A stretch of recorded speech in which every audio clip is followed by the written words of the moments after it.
Coming up on this week's Collegian Report, learn about the Grand Pooba's family history with Hobo Day and get a preview of Hobo Week events. Let's see how young dancers got to be a collegiate dancer for the day. And on the Jackrabbit Ag Report, students heard from recent graduates who love their jobs. The Collegian Report starts now.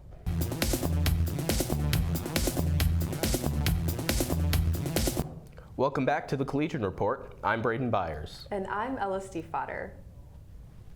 Hobo Week starts Monday, and Collegian Media's own Emily DeCock sat down with Claire Kinnicky, this year's Grand Pooba, to talk about all things Hobo Week. I'm here with 2025 Hobo Day Grand Pooba, Claire Kinnicky. How are you, Claire? I'm good, how are you? Great. Can you just start with what is the Grand Pooba and what are kind of the responsibilities of the Grand Pooba? Yeah, so the Grand Pooba is technically the president of Hobo Day, which is our homecoming committee here at South Dakota State. Some of the duties that I am assigned is managing the budget, applying for funds early in the year, setting the committee structure, and getting all of our committee members in place when they apply. And I'm in charge of the bum-mobile and kind of all of the administrative tasks of setting up meetings, making sure things run smoothly there. And then I always like to say I'm the firefighter. Any fires that may pop up throughout the year, typically deal with those. So. Mm-hmm. How long is your reign as Grand Pooba? How often do they switch? The application for Grand Pooba actually opens the Monday after Hobo Day, which is kind of a quick turnaround, but it's open for about 3 weeks, and then you're in place. I was in place by Veterans Day of last year, and so then from there we open up the assistant applications, and those are typically in place by Christmas break, and then all of our committee members are in place by about February or so. Okay. And what made you interested in Hobo Day and being involved in the Hobo Day committee? Yeah, growing up, my parents took me to every single Hobo Day parade. We always made the drive from Pier over to Brookings for the day. And so coming to campus, I kind of always knew that that was something I wanted to get involved with. It meant a lot to my family, and it was a lot of fun being able to celebrate it freshman year. And so when I saw that committee application open over Christmas break, my freshman year, took the chance and applied. This is my third year on the committee. It's been a lot of fun so far. 2025's theme is Chase the Horizon. Mm-hmm. What inspired the committee to choose that name, and what does it mean to you?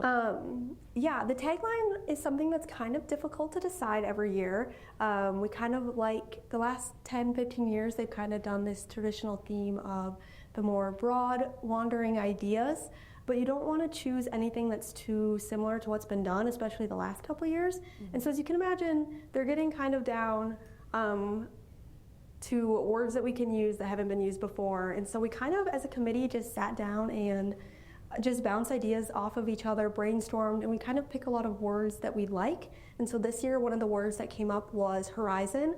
And so we kind of played around a lot with words, taglines that we could use with the word horizon in it. So there were a few variations of taglines with horizon in it. Ultimately, we decided on Chase the Horizon. For me, the horizon is always out there, kind of representing any new adventure. But the best thing about a horizon is you can get to one and look around and maybe there's another. They never go away, just like adventures never stop coming. So. Mm-hmm. Very nice. Which event are you most looking forward to for the next coming week or two? They all are a lot of fun. They all have a special place in my heart. I think Bubble Meal is a lot of fun because I just know how much students look forward to it, and it's really fun to have an event that really brings community members into Hobo Day and gets them excited. So I'd say Bubble Meal is probably one of the most exciting. It's also the first one of the week, so energy's high at that point still. But I'm really looking forward to Bonfire this year. The last 2 years it's had to been moved inside. Yeah. So weather's looking good right now, so we're hoping that it can be outside this year, which will be my first time helping with it outside, so we'll see. Can you explain the difference between Hobo Day and Hobo Week and why it's not Hobo Days? Yes, that is a commonly confused term, but we, unlike any other homecoming in the state, we do Hobo Day. It is one day that we celebrate Hobo Day on, but Hobo Week is that kind of week of events before the big day. What is your favorite button on your? My favorite button, that is a hard one. I would have to say this one right here. My dad is also a big fan of Hobo Day, but he collects buttons. So he has almost every single Hobo Day button ever. Oh, wow. But he collects them, and he found this one. It says, "When you're number one, there's a reason," SDSU on it. And I think it's from like 61 or something like that. Wow. Pretty old. And he gave it to me on my freshman year Hobo Day, or Hobo Week. He was in town for a meeting, and we got lunch together, and he had this button, and he gave it to me and said, "You can wear it this week, but you have to give it back." I never gave it back, so maybe eventually I will, but that's probably my favorite vibe. Can you talk about Hobo Day? Obviously has a super rich history. There's only been 2 times where it's ever been canceled, which is crazy. What does it mean to be able to be a part of that? Yeah, that's a great question. It's a lot of fun, let me tell you, and it's really fun. A lot of the committee alumni are still really involved, and so getting to be part of this network of like-minded people that wanted to do something for SDSU is really exciting, and it's fun to hear their stories. It's also really fun to talk to older alumni just of the university, and when you tell them that you're on the Hobo Day committee, they will probably tell you more than one story from their Hobo Week, and they'll ask intricate questions about Hobo Day and if we still have traditions alive, and a lot of the times I don't know what they're talking about, and I say, I'll look into it, maybe we can bring it back. But it's really fun to see these alumni of SDSU's faces just absolutely light up, and when they remember their time at SDSU, Hobo Day is probably one of the first things that comes to mind. And so just knowing that we're getting to put on these events for students in 50 years to talk about from their time at SDSU is just something that's so meaningful, and it's really just makes the hard days worth it. The late nights, early mornings, it's all worth it. So. Yeah. Well, thank you, Claire, for your time. Thank you for having me. Yeah, of course. Back to you guys in the studio. Next week, there are many opportunities to get involved in homecoming traditions. The events start with Bum a Meal on Monday. That's followed by Jack's Got Talent and Bum Over on Tuesday. Rally at the Rails is Wednesday night, along with Bumfire on Thursday. Saturday is Hobo Day, which includes the parade and football game against Northern Iowa. You can find the full list of information on ststate.edu. If you were at the game on Saturday, you might have noticed some new dancers out on the field. Saturday, September 27th, SDSU's dance team held a dance clinic for children ages 5 through 12. Dancers learned new techniques and choreography that was later performed during halftime at the football game. Hannah Ruhlman, mother of one of the young dancers, says that she loves the social aspect of the clinic. She doesn't know a lot of kids here, so she's going into a room of people and just learning to just have new experiences where you don't know a lot of people, and having that bravery to go into a room and dance and meet new friends and just have a good time. The clinic has been going annually since 2019, so be sure to keep on the lookout for next year's clinic. The Fall Festival is back with a new name and new activities. The new event is called the Fall Classic. It combines the annual Fall Festival with the SDSU Football Watch Party. The event starts at 10 a.m. with a farmer's market and vendor show. Free pumpkin painting and other activities are available.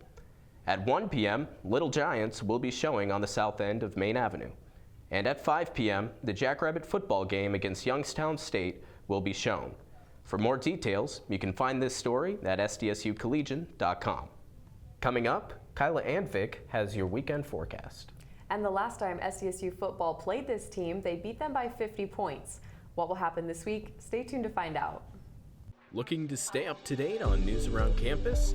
Collegian Media is SDSU's student-run newspaper, radio station, and newscast. From writing to anchoring, taking photos and videos, or selling advertising, Collegian Media gives students in any major the opportunity to get involved.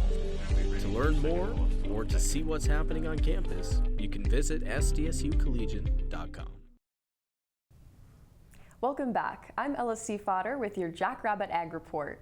The ag communicators of tomorrow heard from some ag communicators of today. The club hosted a panel in Berg Hall on Wednesday, October 1st, giving students a look into the world of ag communications. Panelists included Jennifer Johnson, Tessa Erdman, Sadie Frey, and Maggie Vanderlaan. ACT Club President Emma Hayden says this was a good time to bring in the panelists to share their experiences. Yeah, so we wanted to do it on the first night of the career fair just to kind of get ability to network with the people at the career fair. The next club meeting is happening on November 5th.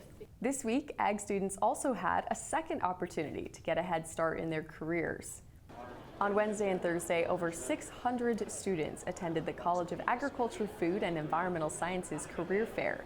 Students explored over 100 companies for internships and full-time jobs. Ag student Isaac Bullerman says that the career fair helped him make professional contacts. Get to talk with a lot of employers to kind of see what everybody has to offer, to get as many offerings as I can for a full-time job after school. It's just kind of cool to see what every company has to offer for students like us. While on campus, employers have already started interviews with prospective students. And Halloween is right around the corner, and the Horticulture Club turned fall fun into a creative project. Last night, nearly 40 students gathered at McCrory Gardens to craft scarecrows out of plant materials. Club President Claire Galvin says that the event is not only a fun activity, it has a bigger purpose. We do it mostly to help McCrory Gardens out with their fall festival event that they have during Hobo Days every year. They need different scarecrows that they'll then put on a bingo sheet for the kiddos to go around the garden and search for. The student scarecrows can be found during McCrory's Fall Festival on October 12th. And we actually had the most beautiful weather for our events this week. It's been so nice out. Yeah, Ella, but the temperature seems to be turning up for this weekend. Kyla Anvig has your weekend forecast. Thanks, Braden. Today you will see a high of 88 with sunny skies and winds up to 25 miles per hour. And tonight we'll see a low in the upper 60s. Saturday will be hot with temperatures up in the high 80s, low 90s, and a low in the 60s. There is also a slight chance of rain into the night. We'll start to cool down on Sunday with low 70s and mostly sunny skies. At night we'll have lows in the 40s. Back to you guys. Well, thank you, Kyla. And I know we've had some beautiful weather for our Jackrabbit sporting events. Jacob, could you get us all caught up on what's going on in Jackrabbit athletics? Certainly. Last Thursday, the Jackrabbit soccer team scored 4 goals in the first half on their way to a 6-0 win over St. Thomas. Last night was a different story against UND. We pick it up late in the first half with no score. North Dakota's Jessica Makovic sends it over keeper Mallory Bernhardt's head for the goal. The Fighting Hawks lead 1-0 going into the half. The Jacks got a couple of chances early in the second. The deep ball bounces off of Lauren Eckerly's head and is kicked out by Alyssa Mackey. The Jackrabbit offense wakes up late in the second half as they extend their unbeaten streak, forcing a 2-2 draw. The volleyball team was also in action Thursday night. They secured a 3-1 win over the University of Denver. The Jackrabbits improved to 8-3 on the year, winning their second game of the conference season. Next, they head to Oklahoma to take on Oral Roberts. First serve for the match is set for noon on Saturday. It can be seen on the Summit League network. South Dakota State has canceled its only home cross-country meet of the year. The SDSU Classic was scheduled for Friday evening at Edgebrook Golf Course. Officials cited safety concerns over forecasted high temperatures. Friday's forecast calls for a high near 88 degrees. The team is now looking for a replacement meet. It is not expected to schedule another home competition. Their next race isn't scheduled until October 17th. Last weekend, the SDSU football team beat Mercyhurst 51-7 in their final non-conference game of the season. Quarterback Chase Mason had his best game of the season with 321 passing yards and 3 passing touchdowns. This Saturday, the Jacks will go against the 3-1 Youngstown State Penguins. They are ranked 18th in the country. The Penguins will be the 3rd ranked opponent SDSU has faced so far. Well, thank you for that update, Jacob. I know I'm looking forward to watching the game on Saturday. Yeah, SDSU has played some tough ranked opponents so far this season. Yeah, absolutely, and that tough schedule is going to continue on into the conference season. So something for everyone to keep watching. Yeah, absolutely. Well, students got to look up at the moon in a fun, new way. Find out how to enjoy a night under the stars, coming up. In the South Dakota Army National Guard, you'll be part of a modern, relevant, and ready force. You can become a leader and a member of a team. If you're looking for adventure, it's waiting for you in the South Dakota Army National Guard. To learn more about serving our state and nation, visit nationalguard.com/SD. Welcome back. International Observe the Moon Night is October 4th, but these Jacks are celebrating early. Volunteers from the astronomy class set up 3 telescopes in front of Ben Rifle Hall on Thursday night. Around 80 students and some community members had the rare opportunity to get a close-up look at the moon. Professor Judy Vondruska says this was the best time to look. Tonight we're just a little bit past the first quarter moon, and that's a good time to look at it. If you get to like a full moon phase, it's just way too bright and you lose a lot of the detail. The star parties have been happening on SDSU's campus for over 20 years. Another event later this month will be held at the Dakota Nature Park. Check out Brookings Regional Astronomy Club for updates. That's all for the Collegian Report this week. You can stay up to date on the latest news online at sdsucollegian.com or on social media at SDSU Collegian Media. Thanks for watching.